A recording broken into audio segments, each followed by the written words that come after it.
you wanted the best, you've got the best podcast. The hottest podcast in the world. The Chris Voss Show, the preeminent podcast with guests so smart you may experience serious brain bleed. The CEOs, authors, thought leaders, visionaries, and motivators. Get ready. Strap yourself in. Keep your hands, arms, and legs inside the vehicle at all times, because you're about to go on a monster education roller coaster with your brain. Now, here's your host, Chris Voss. Hi, folks. It's Voss here from thechrisvossshow.com, and you gotta love it. Ladies and gentlemen, there are only things that makes official. Welcome to the big show. As always, the Chris Voss Show is a family that loves you, but doesn't judge you as harshly as the rest of the world, because we're kind of nice that way. Plus, we know you're here to improve your life and improve the lives of others and make the world a better place, because, that's what we do here on the Chris Voss Show. We talk to these amazing authors and minds that we have on the show that tell their amazing stories, and you can sit there and go, wow, I can make my life better. I mean, at this point, most of you are probably perfect after 16 years of this show and 2,800 episodes. But, there's always room for improvement. That's what I say. And that's what my girlfriend says. Anyway, especially when it comes to me, I need to improve. So whatever that means. Go to goodreads.com/Chris Voss, LinkedIn.com/Chris Voss, YouTube.com/Chris Voss, and Chris Voss 1 on the TikTokity. Opinions expressed by guests on the podcast are solely their own and do not necessarily reflect the opinions of the host or the Chris Voss Show. Some guests of the show may be advertising on the podcast, but it is not an endorsement or review of any kind. Today we have an amazing young man who's going to be joining us on the show. And we're going to get into it with him, find out what his stories are and all that good stuff, as it were. He is the author of the latest book to come out called How to Say What You Mean Without Being Mean. April 24th, 2024 came out by Jan D. Thomas. We'll get into him. He is a New Mexico native. Ooh, I love those green chilies down there in New Mexico. That's my favorite, to go down there and buy a big bag of roasted chili peppers. He was born in Santa Rita, copper mine near Silver City. He heard the blast of the first atomic bomb test at Trinity Site. Moving later to Los Alamos, the birthplace of the atomic age, he lived for a few years as a child in northern New Mexico, but returned to his birthplace where he graduated from high school. After 4 years in the U.S. Air Force, he returned from spending nearly 3 years in Spain to attend the University of New Mexico. He has an MDiv degree and retired from a career in the New Mexico Corrections Department, where he was a warden.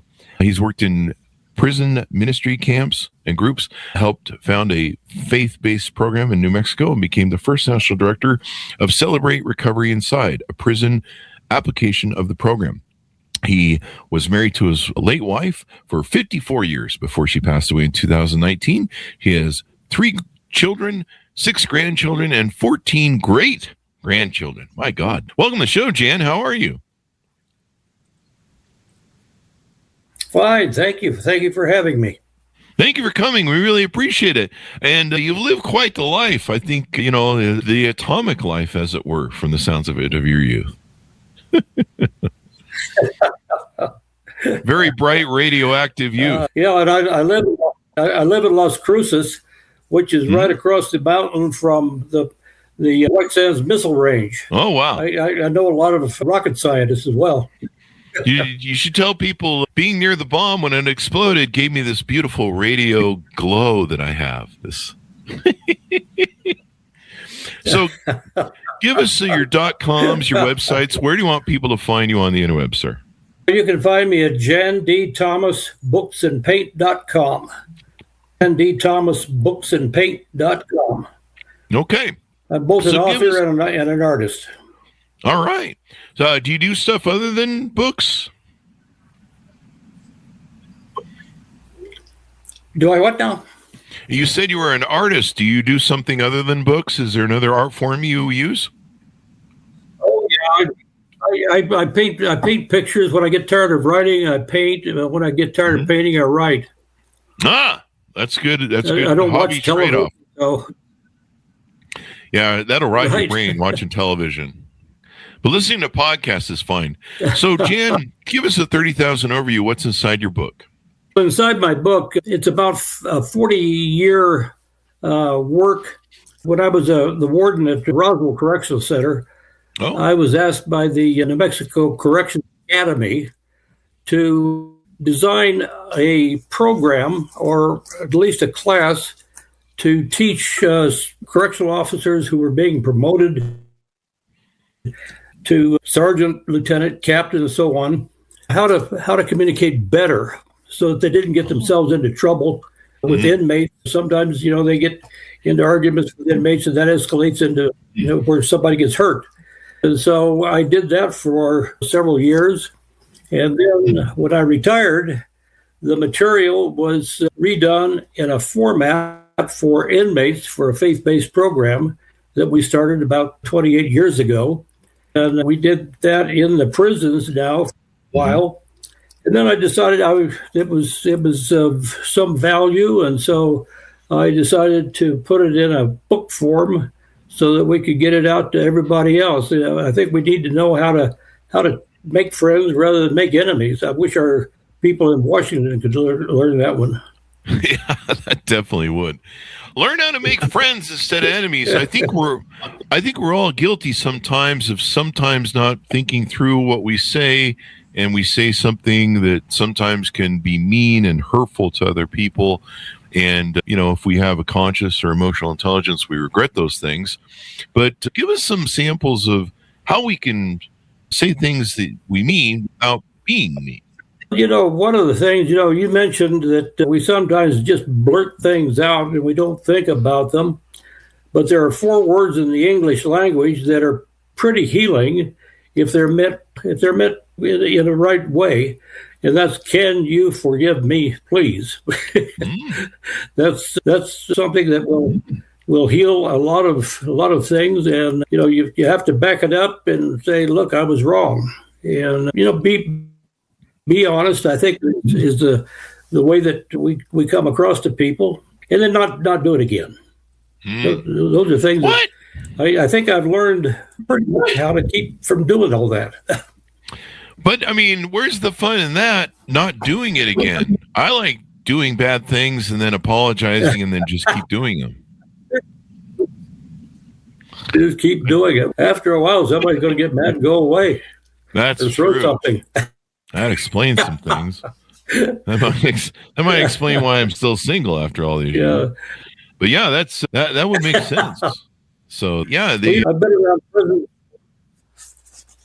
I've been around prisons for almost 53 years, and I only had one time that an inmate almost laid hands on me, but he just reached through the bars, and I could have broken his arm, and I didn't do it. So that after that many years, I think I got along pretty well. We need to think a little bit more. And I think social media, I don't know if you talk about that in the book, but I know people sometimes can be really mean on social media. And sometimes they just think that's how social media is supposed to be used. And I think it's good to be used by people and try to make friends. I've sold some artwork that way, and I think I've sold some books that way too. Mm-hmm.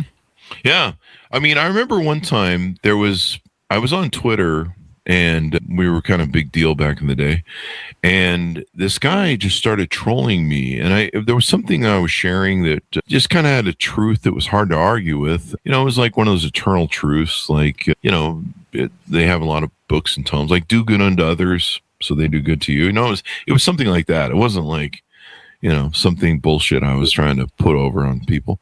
And this guy started arguing, and I was just kind of stunned. I'm like, you're arguing with an eternal truth? And he just kept getting nastier and uglier with me. And so I did this thing that my dad used to do to people when they were like that. They go, man, you really aren't behaving well. Did someone hurt you? Who hurt you? And it would kind of hit people between the eyes, because then they start realizing how they're behaving. And so I asked him, and he goes, this is social media. You're supposed to troll and abuse people and hit people over the head. And, this is how it is. It's a game. And I'm like, no, it's not a game. You're playing a game that you've just made up or gotten sucked into. This is not an appropriate way to deal with people in a social setting. And, if you disagree with me, that's fine. but you don't have to call me names. You don't have to be ugly. And he took it to heart too. He went, oh, and I go, honestly, the stuff that I share isn't meant to offend people or troll people. It's for education and to help people and to make the world a better place. And I mean, you still can disagree with me, but when you're being ugly and mean, it's not helping anybody, including yourself. That might have been a good example, what you talk about in the book. One example that I had, and that was, I'll talk about that guy that tried to reach me through the bars. His mother called me up one day, and she said, "Why is my son locked up in segregation again?" And I said, mainly he's got a bad attitude, and he can't get along with staff, and he can't get along with inmates, and so we just can't work with him out in the population, so we have to keep him locked away. I went down to see him in the segregation unit, and he was laying on his bunk. This was where they had the old bars years ago, and he saw who I was. He sat up, he got a piece of paper off the floor, and he stood up and he said, "What do you mean telling my mother that I have a bad attitude?" And I said, "You mean to tell me you don't think you've got a bad attitude?" And he got on the cell door, and he just yelled out, "Hell no, I don't have a bad attitude." And I told him, I said, "I wish I had a camera to take this picture that would be, right now." Got to prove the point really right there. And the whole cell block went off, and so I had to extend another guy, and I took off. And when I came by him, he tried to reach me through the bars, and I thought about breaking his arm, but I'm a Christian, and God said, "Don't do that." So I didn't. Yeah. Plus, it's more paperwork. Someone had to write a report. Yeah, you had to write a report. Exactly. Yeah.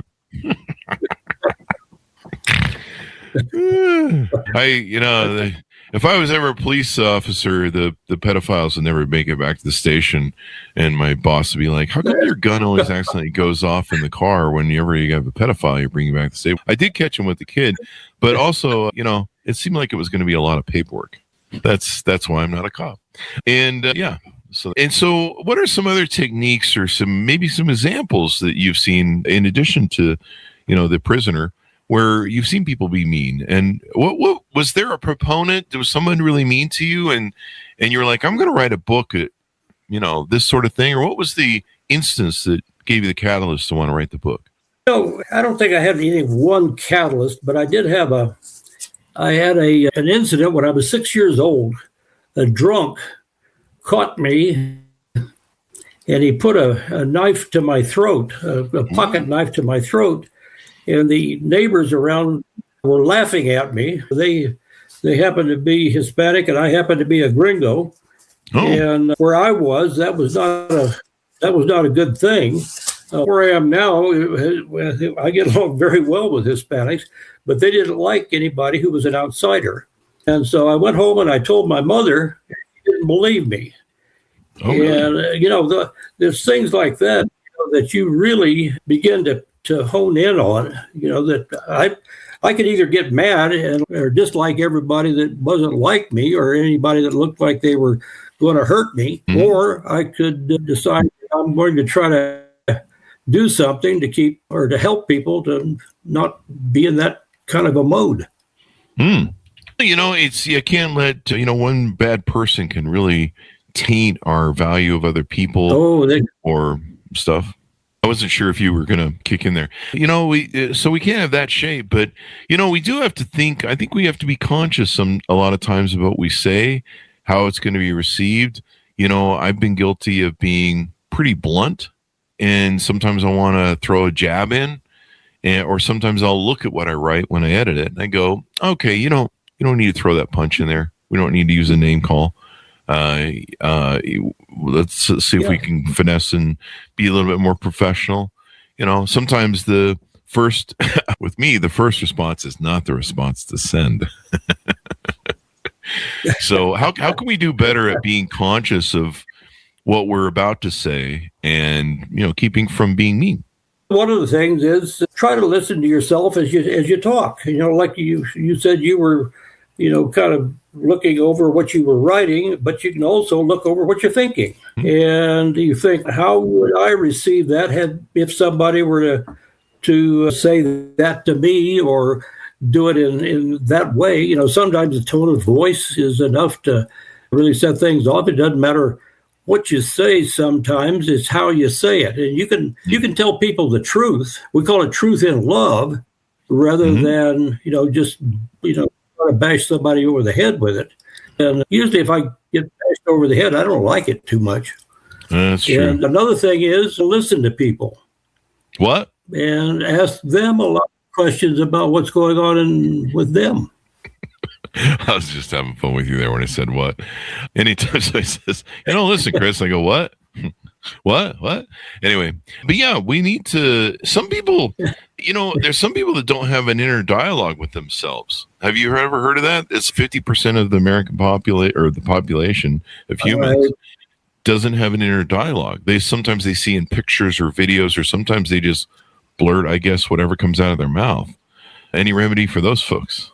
Yeah. Actually, it's a skill. It's something that you learn. I don't think we learn how to communicate. Sometimes in our families, my gosh, some families, all they're doing is yelling at one another, throwing things at each other, insulting each other, arguing with each other.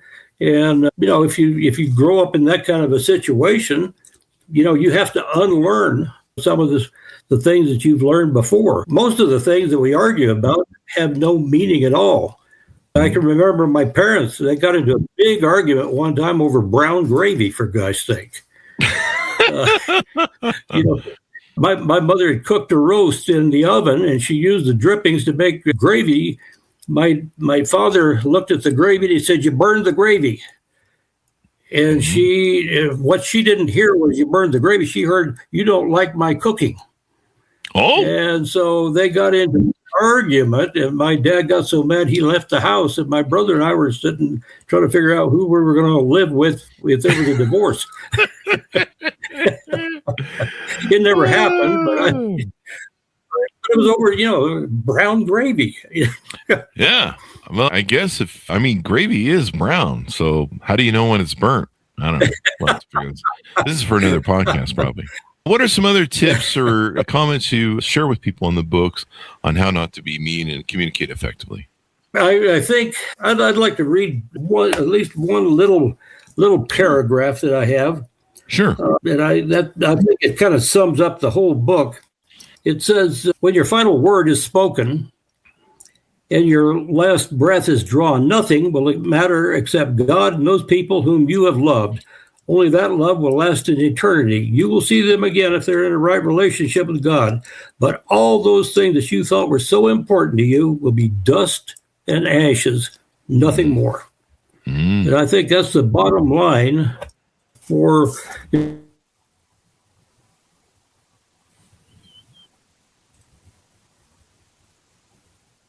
I think you muted. Yeah, I don't know how I muted myself, but anyway. Yeah, I'm unmuted now. I don't know how I got muted. It touched up. But anyway, I think, if we can have a life where we, at the end of the life, have a family that cares, friends around us. I have one friend I've had for well over 60 years, and we still communicate. And it's those kinds of relationships that I think are really important. Relationships matter. They certainly do. They certainly do. And, learning to communicate better. Sometimes, there is still a way. I think, like you say, sometimes we feel that we're speaking our truth and being honest with somebody.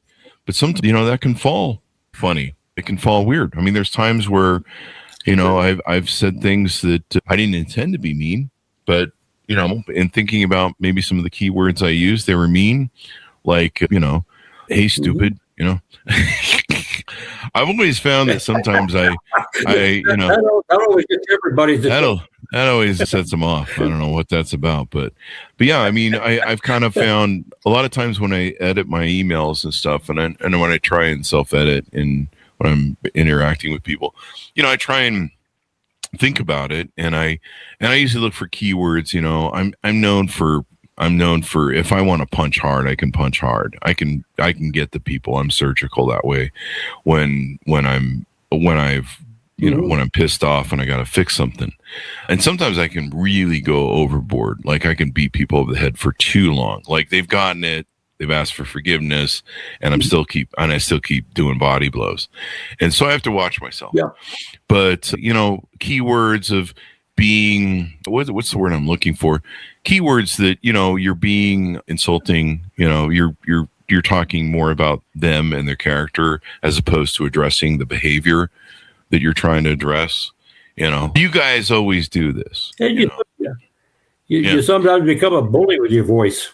Yeah, and I'm a bullies, and so sometimes I can bully the nice people too. And so I didn't talk about you necessarily. I'm just trying to shine examples of where I've been. Don't make me come over there, Jan. No, I'm just kidding. See, I'm being a bully now. But no, I've kind of learned that sometimes you have to stick with the behavior of a person, and that person's value is not their behavior that you're trying to fix. And so you've got to make sure that you're focusing on how do I speak truth to somebody and get them to correct their behavior. Yeah. And a lot of times, if you try to change somebody, I think that's one of the biggest problems we have is we try to change somebody to make them be more comfortable for us. We want them to be more like us so we don't have to put up with whatever their behavior things are. Mm-hmm. And so we want to change them. And, it makes you mad, makes them mad, and everybody goes away mad. So a lot of it is in learning how to just get along with other people's personalities and not let it offend. Mm-hmm. Being offended is one of those things that gets in trouble a lot. Mm. Yeah. Yeah, I don't have to be offended. That's what it says. Yeah. And I use a lot of stoicism too. There's an old thing that says with stoicism that in meditations and Marcus Aurelius, you're going to wake up and you're going to meet people you're going to meet all sorts of angry people and issues and yada, yada, yada. And, sometimes you have to ride through those things and everything else. Yeah. Let's talk about some of the other things. Do you have offers that you sell on your website, some of your paintings or some of those things? Do we want to get a plug in for any of those? I've got a new book that's the first children's book I ever did, Princess the Duck Killer. Oh. And this one is being presented as getting an award in the Pacific Book Fair. Here's another one. This one I did with my friend George Pentar. George is 94 years old. He's retired from New Mexico State University. Oh. And he's got a guy by the name of Chili Charlie that he writes about. Another one, Slap Happy Joey Smith. Chili Charlie, yeah. And we have a collection of humor, culture, and heart in this book. Mm-hmm. And I've done a lot of poetry, and I have a short story in there. Blunder to Blessing is my autobiography. Mm. And I've done a lot of blundering in my life. I've had a lot of dumb stuff, choices that I've made or didn't make. And so I've got a book that tells about all that stuff. George and I did this when Suppose Trees Could Talk. Oh. And Suppose Trees Could Talk is about Chili Charlie and Slap Happy Joey Smith, who are kind of the alter egos for he and I, about the value of old people and what old people can do with their lives. A lot of people, he and I both have suffered the loss of a wife. Mm-hmm. And so we know what that feeling is like. And so there's a lot of adjustment that has to come along with that. And so we have some ideas about how people can deal with it. I have another one. It's called Messiah Traveler. Messiah Traveler is about a man who fought in the Mexican-American War, gets out of the army. He comes up to this part of the world in Las Cruces. It wasn't Las Cruces then, it was Messiah. Messiah was a place, I don't know what, hang on a minute. Messiah was a place where there was a lot of history done. Billy the Kid, for one, was convicted to be hanged in Messiah. It was also the capital of the Confederate territory of Arizona at one time. when the Confederates took over this area, they did it. But I have my character getting out. He gets shot. As soon as he gets to Mesilla, he kills the guy who shoots him. And he's nursed back to health by a Mexican woman who just happened to be the wife of the guy he shot. Really? And That's quite the turn. They get married. Yeah. Wow. But anyway, they deal with all of that. But they interact with actual historical people who were in that period of time and the historical events. That was a book that I enjoyed doing. I have a sequel that I'm working on right now, and I also had that translated into Spanish. Oh wow! As we can go any way that you want. Wow. But those are things that I've done. How many books do you? I have not sold that many books, but I've written a whole bunch of them. How many books have you written? I've written 4 myself, and then 2 with George Pintar, and we've had a good relationship with each other. He also got me involved in a writers group here in Las Cruces. We call it Las Cruces Writers Helping Writers, and so we toss things around and read things to each other and say we don't like that or we like that or that sort of thing. That's good sounding. I don't know. I have a good time. Absolutely. Yeah, and that's and I'm only 86, so I've got a lot of time to do stuff. I love your outlook. So as we go out and round out the show, give people a final pitch out on where to pick up your book and get to know more about you. My books are on Amazon right now. You can also go to my website and you can get some of the books there. I also have some of my artwork posted on my website that people can find. I really enjoy doing both writing and painting. You can see these 2 paintings in back of me. Those are 2 paintings that I did. Mm-hmm. But I've got a whole garage full of them. So give us the website again. That's where I do my paintings. Again. Jan D. Thomas BooksandPaint.com. Jan D. Thomas BooksandPaint.com. BooksandPaint.com. All one large, long bunch of letters. All right, and there'll be a link for it, folks, on the Chris Voss Show. Thanks for coming by. We really appreciate it, Jan. Thank you for having me.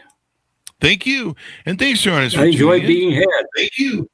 We enjoyed having you, sir.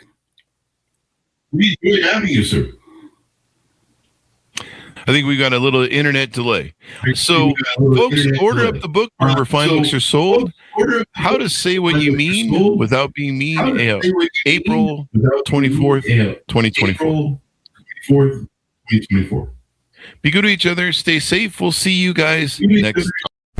You've been listening to the most amazing, intelligent podcast ever made to improve your brain and your life. Warning, consuming too much of the Chris Voss Show podcast can lead to people thinking you're smarter, younger, and irresistible sexy. Consume in regularly moderated amounts. Consult a doctor for any resulting brain bleed.